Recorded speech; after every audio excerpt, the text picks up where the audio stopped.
Hi, this is Ambi from Board Game Blitz, and today I'm going to talk about my highlights in board gaming in the month of August. But first, I'm going to talk about my acquisitions. You may have noticed I'm in a new studio, so I acquired a new... we moved. So I'm in a new house, different studio. It's not completely set up yet. I just put those up on the wall for now for some decoration because otherwise it was a blank wall. I'm not sure if this is laid out completely, finally yet. I also got a new board game room, new 5x5 Calyx to fit a lot of my games, and I made a bonus vlog for supporters on Ko-fi for moving my game collection. So if you want to see that, you can support us on Ko-fi. Oh, and I also got a 3D printer, which is over there. You can't see where I'm pointing to right now, but it's over there, and I'll put some B-roll of it printing. So that's exciting. I haven't printed any board game stuff yet, though. But board game acquisitions. I got one acquisition. This was a Kickstarter, Jisogi Anime Studio Tycoon. Yay! So the Kickstarter came. I haven't opened it yet. But this is a board game about where you're making an anime. And I like anime. I like the theme a lot. So I'm excited to play it. But I haven't opened it or read the rules. I'll need to do that before we could play it. All right, now on to plays of August. I used the app BG Stats, which links to BoardGameGeek.com. Due to moving, I didn't have as many plays as usual, but I have 20 plays of 15 different games, 3 of which were new to me. Actually, one of those was not new to me. It was just I haven't logged it because I played it as a kid. But yeah, I guess I'll just talk about those new to me games, since a lot of the other ones were just games playing with my kids, and we didn't have many game days because I was packing and moving and stuff. But I guess my most played game was Concealed, which is a solo game. I actually talked about this on the podcast. It's a free print and play game that you use a deck of cards and you have a printout paper board. The designer emailed me and said that they're having a Kickstarter, which might be going now or soon. And the Kickstarter will have more stuff, I think maybe different modes and not just print and play. But there is a free print and play of the game, Concealed. And it's a puzzle game where you're trying to play cards to fill up the board. The board has the numbers 2 through ace, and then also all the 4 suits. So 1 space for each of those, and you're trying to fill up every space except for 2 spaces that match a card that you pick at the beginning. So 8 of clubs, you don't want to fill in the 8 or the club, but you want to fill out all the other suits and all the other numbers.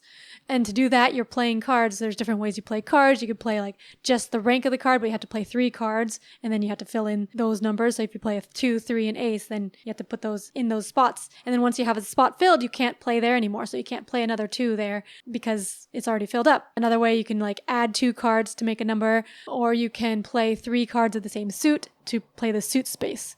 So you're trying to figure out how to manage the cards in your hand and be able to fill in the spaces, but also leave spots open so that you can fill in the spots in later turns, because if you can't play, then you have to discard, and if you run out of turns, then you lose. So the print and play has a Zen mode and a basic mode. The Zen mode, there's no scoring, and it's harder to lose because you can just keep playing until you run out of cards in the deck, whereas the basic mode, you have to win in 13 turns. So that one was a lot harder for me to win. It took me 3 tries to win, but it also has a scoring thing, and it's hard to get a good score with that. But it was a fun puzzly game that I was just playing because it was easy to get out when my board game room was all packed.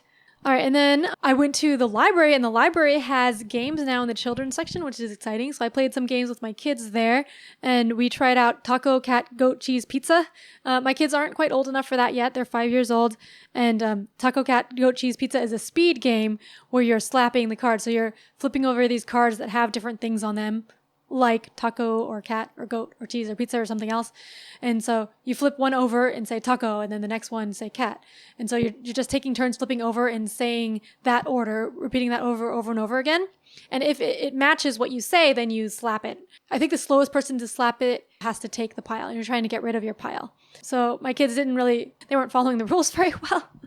And they kept forgetting which one to do. And then they would look through their deck and pick out the matching one. I'm like, no, you have to pick the one from the top of your pile. So they weren't quite old enough for it yet, but it seems like a fun speed game to play with older kids or adults. There's also special cards and stuff that I didn't even try to introduce to my kids.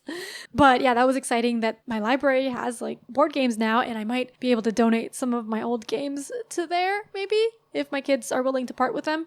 And then my last new to me game, or newly logged to me game, is Mastermind, which is a game I played as a kid, and it's a logic game. It's basically one person is not really playing, they're playing like as the computer. They make a sequence of colored pegs, and then the other person is trying to guess them. And so they make a guess, and then the person who knows the sequence is going to tell them how many are right in the right spot and how many are the correct color but in a wrong spot. I played that at a puzzle competition. I helped organize a puzzle competition marathon, which I also have a bonus Ko-fi vlog about. Yeah, during that, we played a quick game of Mastermind and I actually got it in 4 moves, which is like really fast. I mean, I got very lucky on the first one, and then there was like a 50-50 in the last one. So that was exciting, I guess. But yeah, Mastermind is a classic logic game that's really only like one person doing the gaming part while the other person is doing the computer part. And I think it's what a lot of things like Wordle were based on, that type of logic. But yeah, that was it. I didn't have many gaming highlights this month. A lot of gaming with my kids, just random games. They're going to the table, pulling out more games now and wanting to play. So that's nice, but nothing like super exciting. Just hanging out with kids is fun. But I am hoping to play some new games soon, like Jisogi. But I do have to read the rules, and that's tough. But yeah, let me know what you played in August and if you have any good gaming highlights. And if you have any ideas for 3D prints related to board games or not related to board games, let me know. I already have a few things on my list, but I'm always looking for more ideas because there's really creative things you can do. Thanks for watching Board Game Blitz. Bye!